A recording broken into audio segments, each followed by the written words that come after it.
um evento de estudantes brasileiros, não podemos deixar de falar, então, sobre educação. Um dos maiores legados da redemocratização foi a Constituição Cidadã e a garantia a todos a educação pública.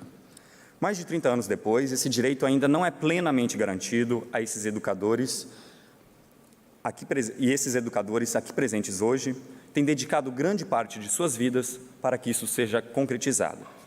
Para a década que se inicia, Cláudia Costin, Eduardo Valadares e Débora Garofalo irão elucidar as alternativas brasileiras para desenvolver o sistema educacional no país. De que forma se pode impactar a juventude com inovação e com ensino de qualidade cada vez mais acessível a todos os brasileiros? Como sempre, vamos pedir, então, para que os professores nos tragam as respostas. Para conduzir o bate-papo desta manhã, convido ao palco o professor Eduardo Valadares.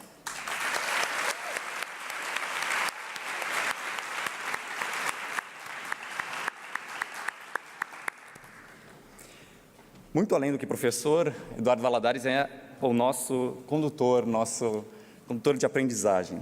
Ele é professor de língua portuguesa e comunicação textual há mais de 20 anos. Eduardo Valadares especializou sua trajetória em ensinar ao jovem como se deve aprender melhor.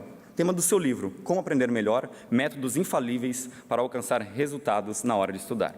Ele integra a equipe do Descomplica, maior plataforma online de ensino médio do Brasil, onde desenvolveu uma nova disciplina chamada Guia do Estudo Perfeito, em que o aluno aprende a estudar uma metodologia autoral baseada nos valores da autonomia, colaboração, criatividade e confiança. Ensina sobre o valor da autorresponsabilidade, a dar mais significado à autoestima, motivação e liderança pessoal. Nome já conhecido por parte dos estudantes brasileiros no exterior, Valadares tem em seu currículo diversas palestras, como TEDx, conferências Brasa, Eurolides, Brasa em Casa, focando suas apresentações em temas como autonomia nos estudos e vulnerabilidade como aprendizagem. Além disso, é mentor e embaixador da Brasa. Convido também ao palco Cláudia Costin.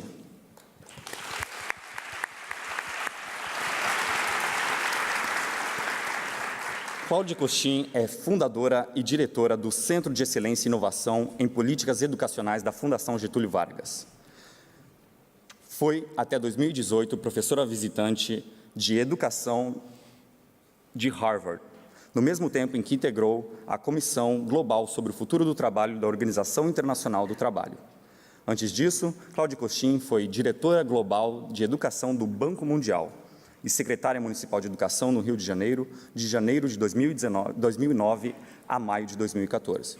Suas posições anteriores incluem a da secretária executiva e ministra da Administração e Reforma do Estado durante o governo Fernando Henrique Cardoso. Também ocupou o cargo de secretária da Cultura do Estado de São Paulo entre 2003 e 2005. Convidamos também ao palco a professora Débora Garofalo.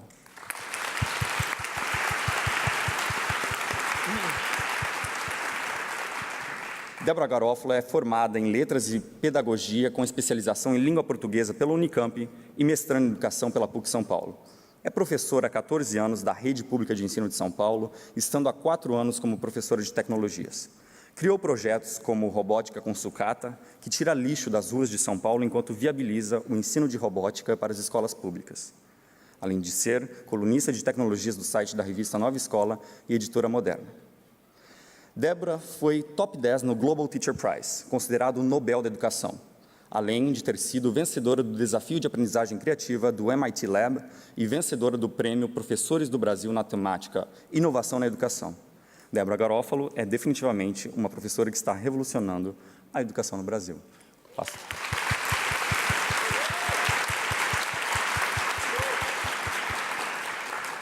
Querido Eduardo Valadares, o palco é todo seu. Bom dia para todo mundo.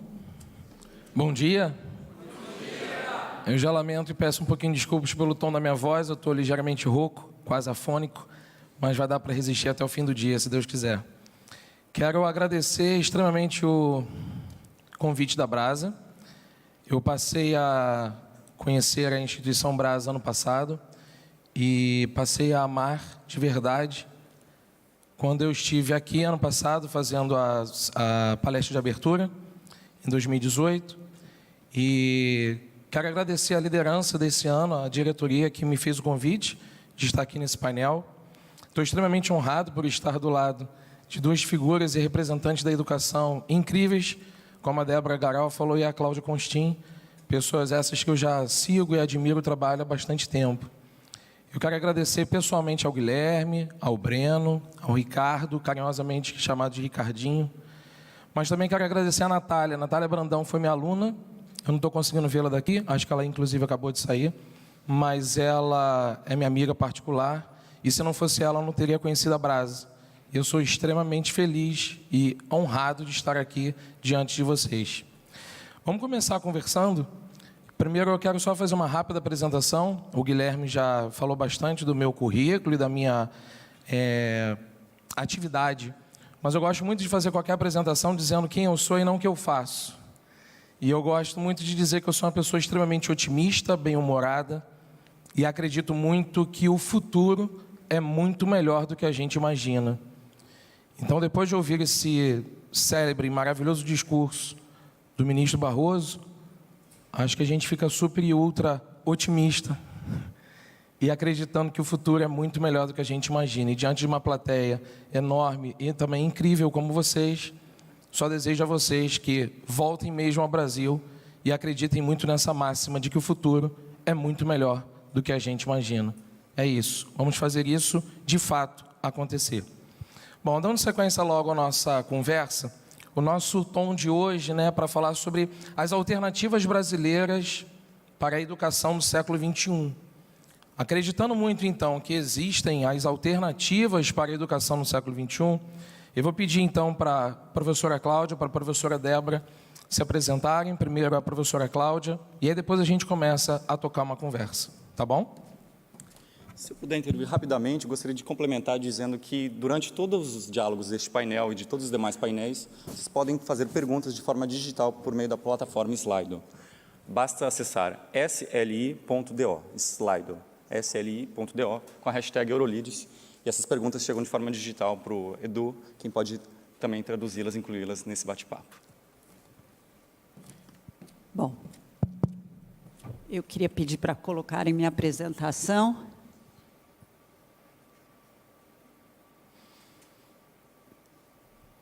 Estou esperando colocarem a apresentação, por favor. Houve algum problema de organização? Acho que esqueceram. Vamos colocar? Enquanto eles colocam, rapidinho, é um bom dia a todos e a todas. É uma grande alegria estar novamente aqui no Eurolides. Eu estive em 2017, a Camila, que vai falar depois, também estava aqui. Eu só pediria que não contasse esse tempinho, porque agora eu estou só me apresentando, e eu sem apresentação, eu acho que deu algum problema, não veio. Foi. Ah, foi? Ah, que bom. Porque 7 minutos é um desafio enorme, eu vou falar de pé, porque assim eu vejo também a apresentação. Então, é um prazer estar aqui, também estou na torcida para que todos vocês voltem ao Brasil, e vocês vão entender por quê. O que eu trouxe para explicar, para apresentar, quais são os desafios que nós temos na educação básica e que o ministro Barroso já mencionou, e que não são poucos, especialmente porque nós assinamos em 2015, junto com 193 outros países, um dos objetivos do desenvolvimento sustentável, que diz que nós vamos garantir ou tentar assegurar para todos, não só a educação primária, como nós assinamos em 2000, mas em 2015 nós dissemos, nós vamos garantir educação inclusiva, equitativa e de qualidade e promover oportunidades de aprendizagem ao longo da vida para todos. Isso se desdobra em 7 objetivos, eu só vou mencionar um deles para mostrar o tamanho do desafio. Nós nos comprometemos que até 2030, daqui a 11 anos, nós vamos assegurar que todas as meninas e meninos completem educação primária, Fundamental 1, e secundária até o final do ensino médio, de qualidade, ou seja, não basta estar na escola, tem que aprender, gratuita e equitativa, e que conduza a resultados de aprendizagem relevantes e efetivos. Tem qualidade, quer dizer criança e adolescente aprendendo. E nós vivemos uma grande crise de aprendizagem. Como é que nós estamos hoje em educação? Eu trouxe alguns dados, não vou ler todos, porque em 7 minutos não dá, mas quem quiser fotografar, fique à vontade. Nós saímos do 3º ano, com as crianças quase com 9 anos, com 55% delas analfabetas. É disso que se trata.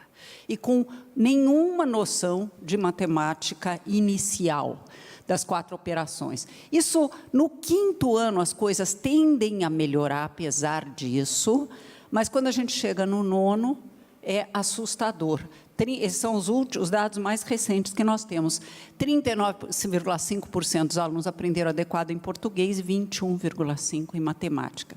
Muitos deles não vão entrar no ensino médio, mas os que terminam o ensino médio, que são os sobreviventes, só 9,1% aprenderam o suficiente em matemática.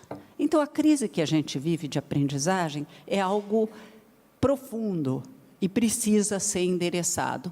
Aqui os dados do PIB, lembrando que, como disse o ministro Barroso, nós somos a 9ª economia em termos do PIB, não dá para aceitar que nós sejamos 66º entre 70 economias em matemática, por exemplo, ou 59º em leitura.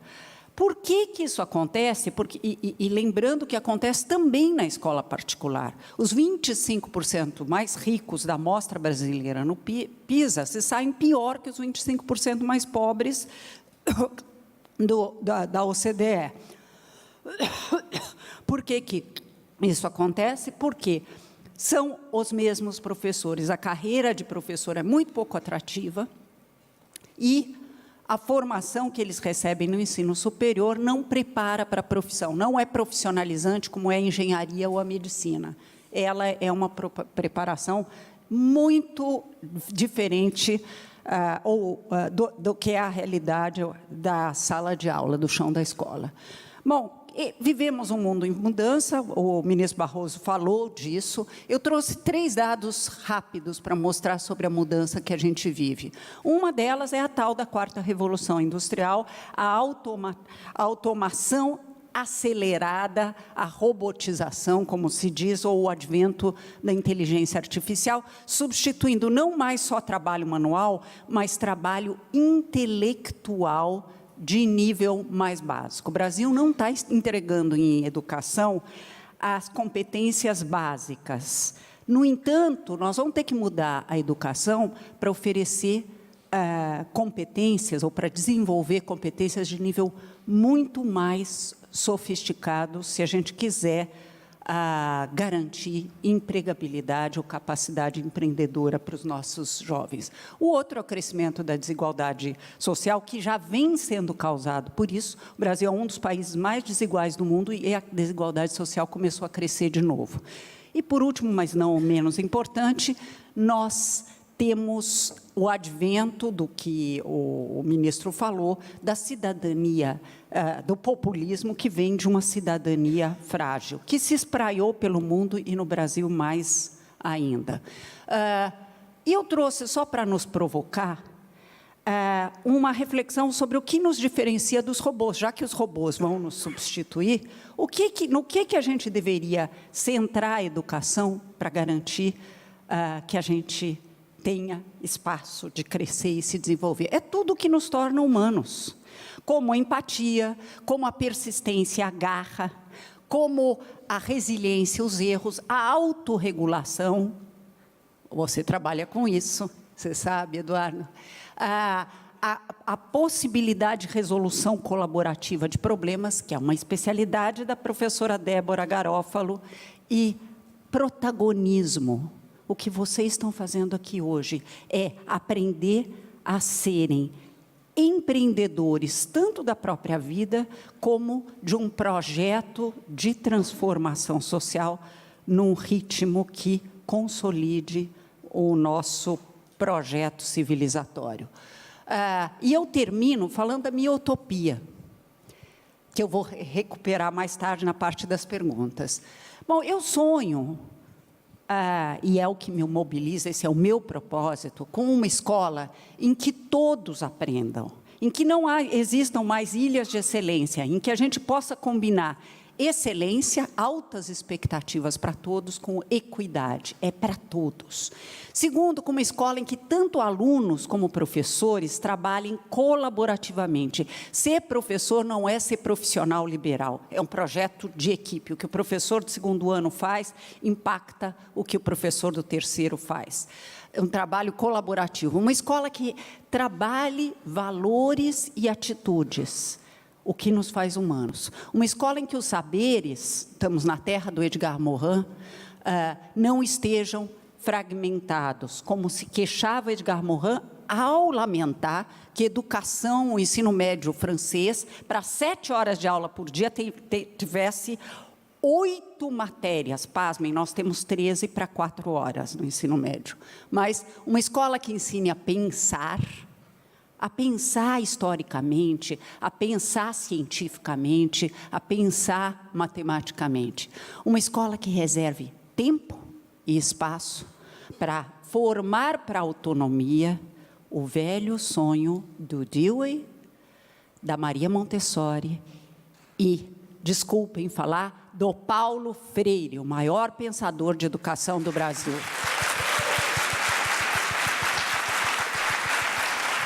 Obrigada.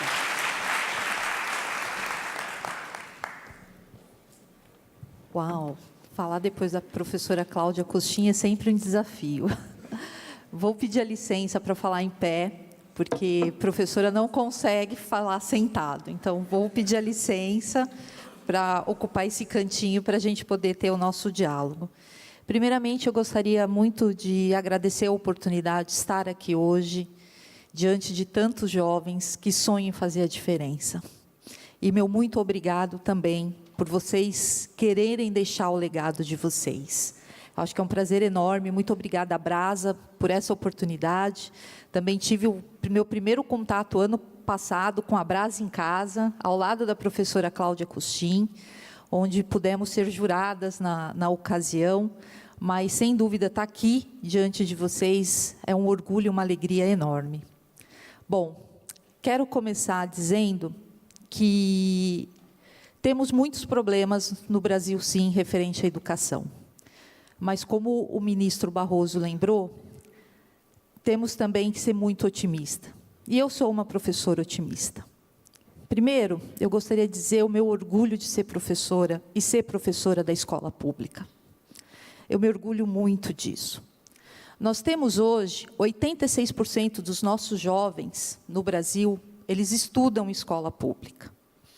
Temos dados alarmantes também dessa escola, porque, infelizmente, 49% das nossas escolas nem saneamento básico têm. E é difícil realizar qualquer trabalho diante de tanta dificuldade, diante de tanto desespero, diante de uma formação inadequada que os professores enfrentam, sim, no nosso país. Mas professor, ele é uma pessoa que ele sabe inovar, e ele sabe fazer a diferença em sala de aula. Nós temos professores de excelência realizando extremos trabalhos importantes nessa necessidade de fazer uma educação melhor no nosso país. E é um pouco disso que eu acho que hoje eu vim dividir aqui. Eu acho que é a minha própria história com vocês. Quando eu comecei o trabalho de robótica com sucata, eu não tinha nenhum material, mas eu tinha uma grande vontade de fazer a diferença na vida das minhas crianças, que carinhosamente até hoje eu chamo assim, que não tinham saneamento básico, que residiam em casas de madeiras, cercadas por 4 grandes favelas na cidade de São Paulo, uma das cidades mais ricas do Brasil, e que não se sentiam capazes de aprender.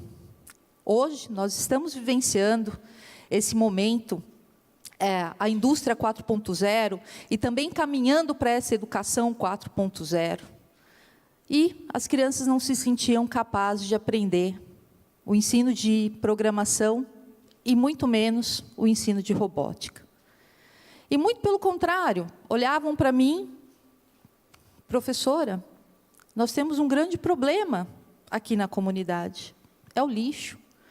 Um lixo que impediam as crianças de irem para a escola, em pleno século XXI, em dias de chuva, devido ao alagamento, e muito pior, trazendo doenças como dengue e lectospirose. Minha primeira aula pública com as crianças, eu passei 2 dias sem comer. Eu acho que em alguns momentos vocês vão me ver emocionada, porque passa um filme na minha cabeça de lembrar disso. Porque eram ratos entrando na casa das crianças, que muitas vezes era um cômodo. E eu ficava pensando, eu tenho os melhores alunos do mundo. Porque diante de tanta dificuldade, essas crianças tinham vontade sim, e elas só precisavam de um empurrão. E nasce então esse trabalho, que hoje é reconhecido internacionalmente, e que traz uma oportunidade, que eu acho que nós conseguimos garantir no nosso país o acesso à educação, mas ainda a gente não conseguiu garantir a oportunidade para todos. E de uma certa forma, esse trabalho, que trabalha exatamente a questão das resoluções de problemas, a colaboração, a empatia, traz um pouco disso. Essa oportunidade deles também serem, e deles também aprenderem com o ensino de programação e o ensino de robótica. E o trabalho teve várias vertentes de resultados para a própria escola, para a própria comunidade, como a retirada de mais de 1 tonelada de lixos da rua de São Paulo, mas também oportunizou que esses meninos fossem, de fato, protagonistas da sua própria história. Esse ano, me retorna o aluno das primeiras turmas que eu lecionei e vira para mim e fala: professora, hoje eu vim te dar uma notícia. E meu coração já na boca, né, porque eu não esperava a visita dele, sabia que ele já tinha concluído o ensino médio, e ele vira para mim e fala: professora, eu ingressei na USP, em Física.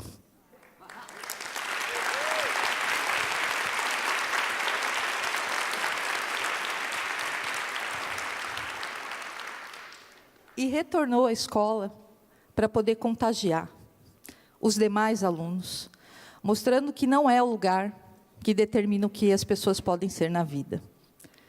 Hoje eu acredito e luto por essa educação, que outras crianças possam ter acesso a ela.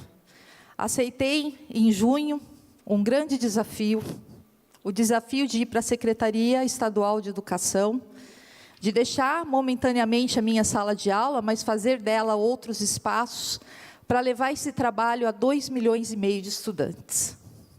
E é um orgulho ver que um trabalho nascido no chão da escola pública, por uma professora, se torne uma política pública. Então, nós temos motivo, sim, para nos orgulhar. Eu me sinto muito feliz de não ser uma das 10 melhores professoras do mundo, que é o título que me deram esse ano pelo Global Teacher Prize, mas poder de elevar a nossa educação ao nível mais alto do mundo. Porque merecemos, sim, fazer do Brasil um Brasil em extrema qualidade, também em educação. E vocês são frutos disso, porque vocês estão aqui. Eu tenho certeza que muitos vão voltar e fazer a diferença no nosso país.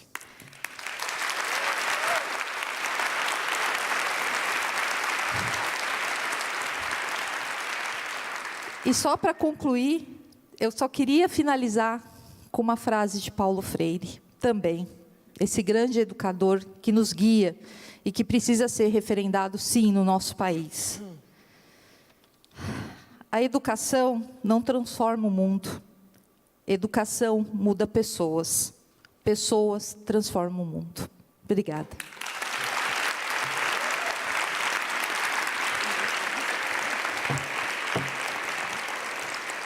Muito obrigado pelas apresentações da Cláudia e da Débora.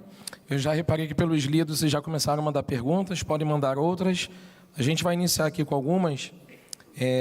Vou perguntar primeiro para a Cláudia, depois a Débora responde. Uma primeira pergunta é a seguinte: nós estamos entrando na 3ª década do século XXI, e muito ainda se fala da educação que precisamos para esse novo século, né? Ainda que estejamos já na 3ª década. Na opinião de vocês, qual é o papel do professor e da educação neste momento? Bom, Nós estamos entrando na terceira década do século XXI, mas nós temos tarefas do século XX que ainda não cumprimos. Deixa eu dar um dado só, pegando a Coreia, que o ministro Barroso citou. Em 1930, nós tínhamos 21,5% das crianças na escola. A Coreia tinha 22%. Quando chegamos no final da década de 60, o período em que eu estudei, eu sou bem velhinha, nós tínhamos só 40%. Ou seja, sabe quando alguém falou nas redes sociais, perguntem para a sua avó como era a escola pública de antigamente, dos anos 60? Como eu sou avó, eu aproveito e já conto para vocês. Só 40% das crianças estudavam, quando a Coreia já tinha universalizado, saindo de uma base igual à nossa. Então, algumas tarefas têm a ver com o nosso atraso, porque foi só no final do século XX que nós colocamos todos na escola primária e comecinho do século XXI que nós botamos no Fundamental 2, nós ainda não colocamos no ensino médio. Qual o papel da educação, qual o papel do professor? Não há fator mais importante do que o professor para garantir a aprendizagem, porque não basta ter aula. De novo, mencionando Paulo Freire, ele fala, quando não há aprendizagem, não há ensino. Que ensino é esse que não assegura a aprendizagem? Então, o professor é o fator mais importante. Isso significa que nós precisamos valorizar o professor, e valorizar o professor, desculpem quem discorda, significa pagar salários melhores. A Coreia fez isso. Segundo, tem que parar essa narrativa horrorosa de que o professor é um coitadinho e, portanto, cabe dar um monte de férias e de bondades em vez de dar salário. E, terceiro, tem que tornar a faculdade que prepara professores como preparatória para a profissão de verdade. O médico, o futuro médico, desde o primeiro ano, está pisando no hospital universitário. No Chile, o professor, desde o primeiro ano, está numa escola pública, assistindo aulas, acompanhando, aprendendo, até que ele se torne um professor proficiente. No Brasil, é só teoria. Nós temos que mudar a formação do professor e a preparação em serviço também desse professor. E a política educacional tem que contemplar todas essas coisas. Bom, essa é uma excelente pergunta, principalmente porque eu acho que a professora Cláudia ela conseguiu explanar bem. Eu vou fazer apenas um complemento como professora realmente, o que eu vivencio lá no chão da escola pública, né? Primeiro, os professores realmente eles não estão preparados para assumir as salas de aula. Por quê? Porque, como bem disse a professora Cláudia, nós recebemos uma formação extremamente teórica. Eu não tenho vergonha de falar que o meu magistério, a antiga escola de formação de professores, foi muito melhor e se superou do que foi a minha faculdade, infelizmente. Porque eu estudava o período da manhã e, à tarde, eu estava na escola, durante os 4 anos do magistério, sabendo exatamente o que eu ia enfrentar pela frente. Então, eu estava realmente contextualizada com aquela realidade escolar. Hoje, infelizmente, após o término, que é uma grande pena a gente ter acabado, e eu espero que as políticas públicas olhem com mais carinhos para essas escolas de formação de professor, e realmente o prepare para lidar e contextualizá-lo, de fato, com esse novo século. Depois que ficamos tanto na teoria que não enxergamos outras maneiras de reinventar a educação, ou seja, a tecnologia ainda ela é posta para fora da sala de aula, como ela deveria estar dentro da sala de aula, porque o mundo está aí.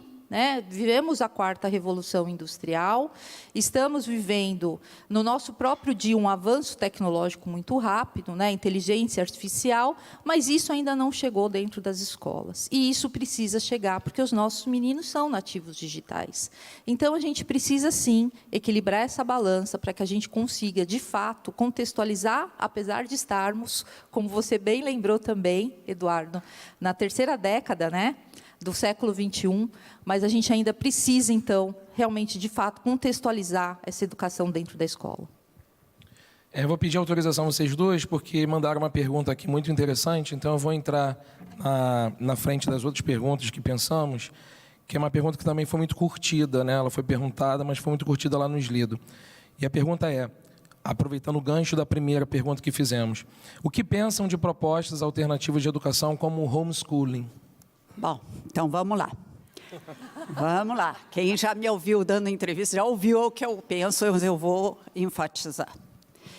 A escola não serve só para desenvolver competências cognitivas. Nos prepara para viver em sociedade. Quando a gente aprende em casa, não é só que eu não sou exposto à convivência com outros seres humanos que tiveram famílias diferentes das minhas e com quem, num ambiente controlado, eu começo a aprender. A interação entre pessoas que aprendem, diz a ciência da aprendizagem, ela é muito benéfica. Tem uma matemática, uma professora de matemática, educadora formidável, a Deborah Ball, que mostra como o professor, se for um bom professor, ele ensina a pensar matematicamente a partir das hipóteses que os colegas fazem ao responder uma pergunta. Então, o indivíduo, o aluno, responde a uma questão do professor e a professora pergunta, descreva seu raciocínio para chegar a essa resposta. E, ao ouvir o raciocínio do aluno, o colega também aprende. Então, ele aprende competências socioemocionais, aprende a se socializar e aprende na colaboração, no processo de colaboração. Evidentemente, a tecnologia para adultos, nós eventualmente vamos conseguir estudar em casa e aprender em casa e formar comunidades virtuais. Mas lembrem-se que o córtex pré-frontal de uma criança só vai ficar plenamente desenvolvido e, portanto, com capacidade de autorregulação e capacidade de ter a disciplina para aprender sozinho ou com uma mãe que, eventualmente, não teve uma formação boa, aos 25 anos. Então, imaginar que uma criança e um adolescente vão aprender em casa, sim, para situações excepcionais pode ser uma saída, população ribeirinha, em alguns contextos isso precisa acontecer porque não tem outra saída, mas perde-se muito do que a gente aprende no contexto escolar. Então, eu não acho uma boa alternativa, acho que é fugir, como disse o Barroso há pouco, do principal. Nós estamos buscando saídas erradas, não é escola sem partido, não é homeschooling, não é nada disso que vai resolver a nossa grave crise de aprendizagem. Bom, para o meu contexto, fui professora de 1.000 crianças dentro de uma comunidade, né, dentro da favela, eu vou dizer que isso, para mim, é utopia, no mínimo. Eu acho que é realmente a gente voltar aos primórdios de ter uma educação excludente e não uma educação para todos. É privar esses meninos e meninas, de fato, de terem uma educação. Por quê? Nós vamos, sim, garantir que uma grande minoria tenha uma educação de qualidade em casa, né, com altos recursos, e não vamos oportunizar a mesma qualidade para esses meninos e meninas, que são 86% dos jovens que estudam em escola pública hoje no Brasil. Então, são 2 pesos e 2 medidas. Além de ter todos esses contratempos que a professora Cláudia bem citou aqui, eu acho que a gente precisa ser mais realistas e focar realmente no que a gente precisa para avançar na educação, como alfabetizar no período certo essas crianças. Longe de mim polemizar, e, na verdade, meu papel aqui não é esse. por ser também professor, eu trabalho muito com a coisa da relativização das ideias, né? E eu também não sou o defensor total da prática do homeschooling, mas eu ontem vinha conversando para cá com o Marcelo Tais, que está aqui para se apresentar mais tarde, após o almoço, e a gente conversava um pouquinho sobre educação, muito rápido, e ele falava sobre o filho dele, que está em vias de estudos e fazer escolha de carreira, né? E acho que vale só um comentário sobre que tipo de escola também temos e precisamos para este século XXI. Até que ponto nossos alunos, de fato, ainda vão às escolas com o prazer de aprender, o prazer de estudar. Eu sei muito bem que vocês levantaram esses pontos, a necessidade de uma revisão dessa escola, né? Só penso também que, se pensamos em uma alternativa de homeschooling, até que ponto a escola está cumprindo seu verdadeiro papel e, sobretudo, fazendo esse aluno aprender bem, estudar bem. Quer falar, Cláudia? Eu quero. É muito tentador buscar uma bala de prata. Aliás, em qualquer questão em política pública, uma solução matadora, que aquela resolve, especialmente porque o nosso problema é grave. Eu acabei de descrever a crise de aprendizagem que a gente vive. Eu poderia ter falado da evasão escolar, que acontece no ensino médio, mas, ministro Barroso, acontece também no Fundamental 2, em 8º e 9º ano, e às vezes até no 6º ano. Então, a gente fica tentado a falar, bom, vamos ver se o homeschooling resolve, porque, afinal, essa escola não resolve. Eu queria só fazer 2 comentários rapidinho. Primeiro, uma das invenções mais incríveis do ser humano foi a educação de massa. Essa escola pública, com meninos enfileirados. Por quê? Porque ela permitiu que o saber não ficasse mais restrito à aristocracia ou aos futuros reis com seus preceptores. Foi um grande avanço. Nós estamos em outro momento, mas não podemos deixar de olhar para trás e ver o avanço que foi a escola pública, que, aliás, cresceu muito aqui na França. A França é uma grande promotora da escola pública e da escola pública de qualidade. E a gente fica pensando, então vamos fazer o seguinte, já que está em crise, chega de escola, as crianças vão aprender livremente, eu, pai que tenho mestrado e doutorado, eu vou ensinar meus filhos, muito bonito. Reproduz-se a desigualdade e perde-se a chance de aprender uns com os outros. Evidentemente, a tecnologia vai caminhar bastante, e com o avanço da tecnologia, nós vamos descobrir maneiras interessantes, como o estado do Amazonas descobriu no Brasil, de chegar às populações ribeirinhas mais remotas, com professor generalista fazendo a mediação e transmissão de aulas, seja por plataformas, no caso deles, por satélite. Nós vamos descobrir um caminho para isso, mas nada substitui um professor de qualidade. Eu queria uma Débora Garófalo em cada sala de aula do nosso país. Se nós tivéssemos isso, nós estávamos muito diferentes.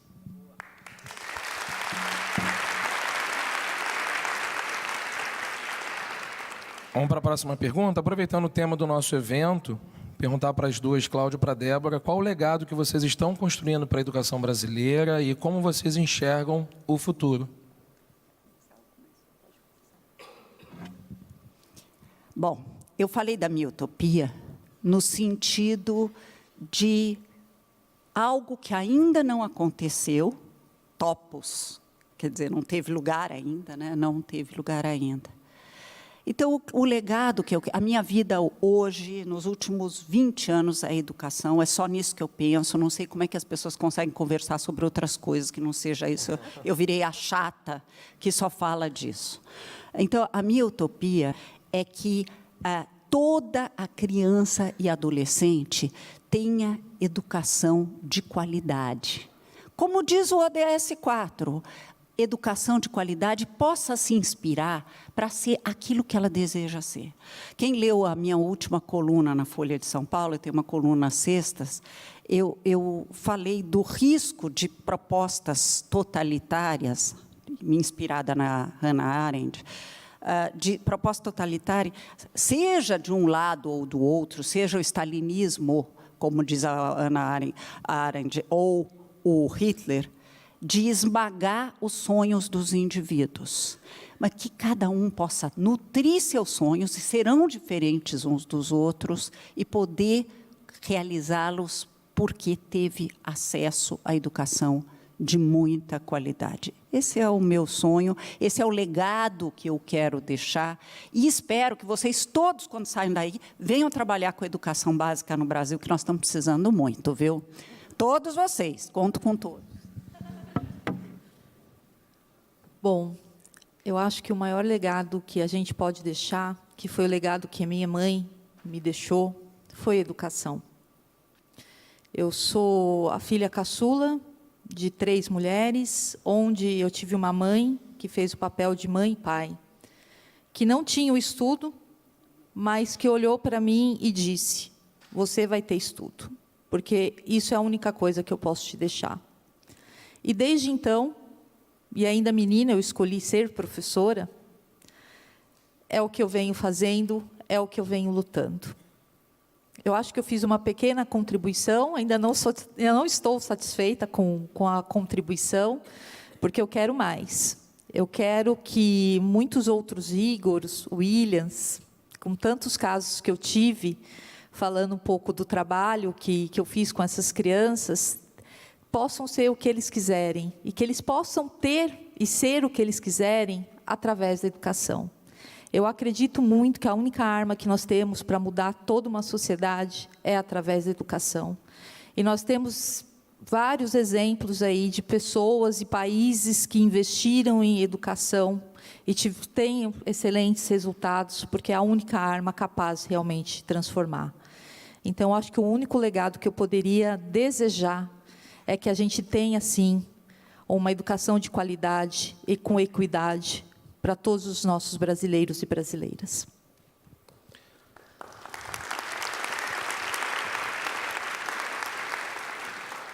É impressionante como é que aqui na frente o tempo corre rápido, né? A gente tem menos de 5 minutos e eu vou lançar, então, uma última pergunta que veio também pelo Slido, é do Jorge, ele botou o nome dele aqui, e pedir que logo depois vocês também se despeçam, tá? Depois da resposta, tá? A pergunta do Jorge é muito boa, acho ela muito interessante. Ela fala assim: professores, a depressão tem crescido nas últimas décadas, em especial entre jovens e adolescentes. Como que a escola se insere no cuidado com a mente e com as emoções? Bom, rapidinho. Nós finalmente construímos algo previsto na Constituição, que é a Base Nacional Comum Curricular. Nós éramos, entre os 30 melhores países no PISA, que foi um dos dados que eu pus aqui, nós éramos o único que não tinha currículo nacional, com exceção do Canadá, que tem currículos provinciais, mas nós não tínhamos currículo nem nacional, nem estadual. Nós finalmente temos uma base, que é bastante contemporânea. Ela pode ser aperfeiçoada, e será, mas é bastante contemporânea. E uma das competências que ela diz que a escola deveria desenvolver é o cuidado de si, inclusive o cuidado mental. Nós temos um problema grave de depressão, muito boa pergunta. Não depende só do currículo, mas é importante ter colocado no currículo, é reconhecer que, sim, nós precisamos ensinar português, matemática, ciências, etc., artes, mas nós temos que cuidar, ensinar o jovem a cuidar de si próprio, porque não haverá sempre um adulto do lado. Nós não podemos criar para a dependência, nós temos que criar pessoas autônomas, e uma pessoa autônoma cuida de si próprio. Mas, além disso, as escolas deveriam ter assistência de equipes polivalentes, equipes multidisciplinares, que possam olhar para o desenvolvimento dessas crianças num sentido integral, inclusive da saúde mental. Eu acho uma ótima pergunta, e o autocuidado é algo a ser desenvolvido desde a primeira infância. Aproveito para me despedir, me coloco à disposição. Eu pus lá o meu Twitter, eu respondo perguntas para quem não conseguiu fazer sua pergunta rápido no Twitter. Eu só escrevo sobre educação, ciência, tecnologia e cultura. Eu, justamente para falar com esse país tão polarizado como o nosso, com os 2 lados ou os 3 lados do nosso país, e estou à disposição de todos vocês para pensar na construção de um país tão bonito quanto o Brasil merece. O Brasil merece coisas muito melhores do que nós estamos conseguindo construir nesses últimos tempos, e que a utopia do ministro Barroso também se concretize. Muito obrigada, foi um prazer falar com vocês.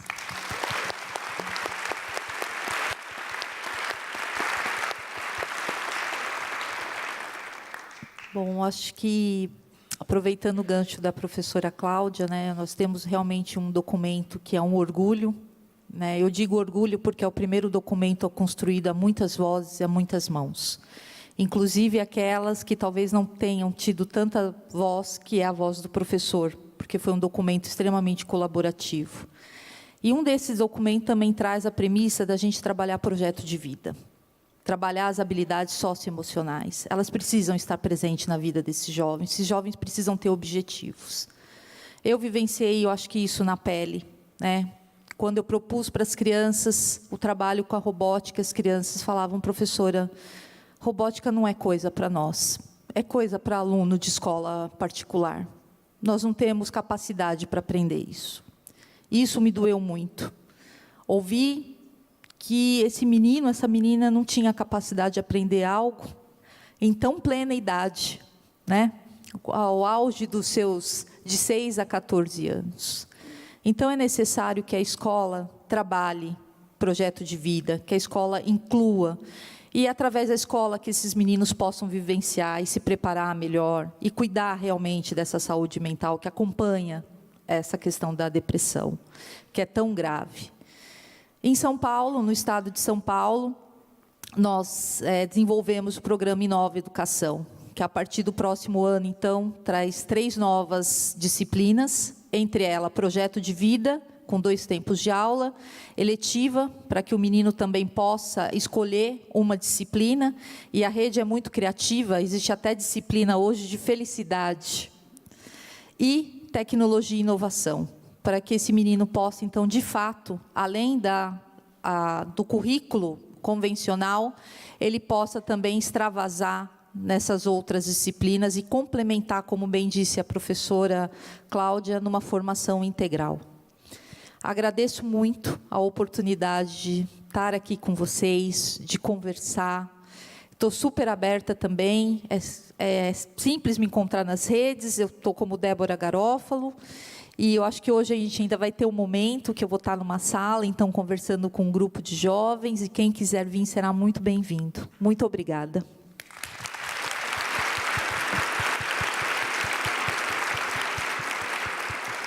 Quero agradecer mais uma vez de ter tido o prazer de estar à frente desse painel com vocês duas. E o meu último depoimento, eu volto à palavra que a professora Cláudia usou, de autocuidado. Eu deixei a sala de aula em 2014, inclusive ano passado aqui na Eurolides eu contei um pouco sobre isso. O tema da minha palestra foi sobre a inquietude que nos une, e eu penso muito sobre escolas ainda ensinam muito o que o aluno deve estudar, e isso também na universidade. Mas falta um pouco ainda dizer como o estudar. E aí vem a expressão também da Débora, da professora Débora, das habilidades socioemocionais. Então, ensinar um pouco mais sobre a autonomia, sobre a criatividade, sobre a colaboração e como desenvolver uma confiança pessoal na hora de estudar. E realmente estuda-se a ciência da felicidade. Então, que a gente saia daqui também com esse pensamento de que a gente vai melhorar bastante as questões de saúde mental, quando as escolas também, os professores passarem a falar mais com seus alunos sobre como se deve estudar e não só o que estudar. É isso. Obrigado a todo mundo.